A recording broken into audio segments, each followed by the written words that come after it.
Hi friends, Suma ಅಡುಗೆಗೆ ನಿಮಗೆ ಸ್ವಾಗತ. ಇವತ್ತು ನಾನು ನಿಮಗೆ ತೆಂಗಿನಕಾಯಿ ದಾಲ್ ರೆಸಿಪಿ ಮಾಡೋದು ಹೇಗೆ ಅಂತ ಹೇಳ್ಕೊಡ್ತೀನಿ. ತುಂಬ ಟೇಸ್ಟಿಯಾಗಿರುತ್ತೆ, ತುಂಬ ಈಸಿ ರೆಸಿಪಿ ಕೂಡ ಇದು.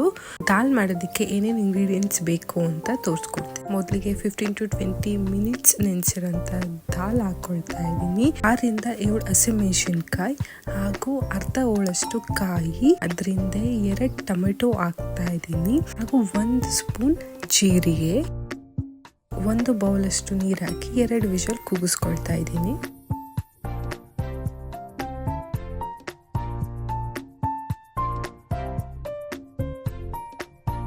ಕೂಗಿಸಿದ್ಮೇಲೆ ಈ ಥರ ಆಗಿರುತ್ತೆ. ಇದನ್ನ ನಾವು ಸ್ಮ್ಯಾಶ್ ಮಾಡ್ಕೊಬೇಕು. ತುಂಬ ಸಾಫ್ಟಾಗಿ ಸ್ಮ್ಯಾಶ್ ಮಾಡಬೇಡಿ.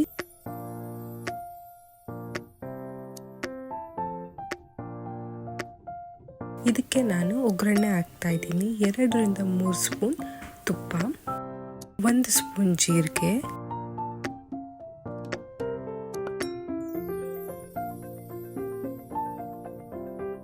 ಹಾಗೂ 1 ಬ್ಯಾಡಗೆ ಮೆಣಸಿನ್ಕಾಯಿ, ಒಂದು ಸ್ವಲ್ಪ ಕೊತ್ತಂಬರಿ ಸೊಪ್ಪು.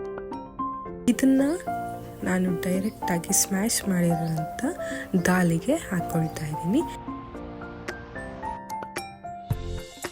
ರುಚಿಗೆ ತಕ್ಕಷ್ಟು ಉಪ್ಪು ಹಾಕಿ 3 to 5 ಮಿನಿಟ್ಸ್ ಕುದಿಸಿದ್ರೆ ತೆಂಗಿನಕಾಯಿ ದಾಲ್ ರೆಸಿಪಿ ರೆಡಿಯಾಗಿದೆ. ತುಂಬ ಈಸಿ ಆಗಿರುತ್ತೆ, ತುಂಬಾ ಬೇಗ ಮಾಡ್ಕೊಬೋದು. ಇದೇ ಥರ ಈಸಿ ರೆಸಿಪಿಗಳಿಗೋಸ್ಕರ ನಮ್ಮ ಚಾನಲ್ ಸಬ್ಸ್ಕ್ರೈಬ್ ಮಾಡ್ಕೊಳ್ಳಿ. Thank you.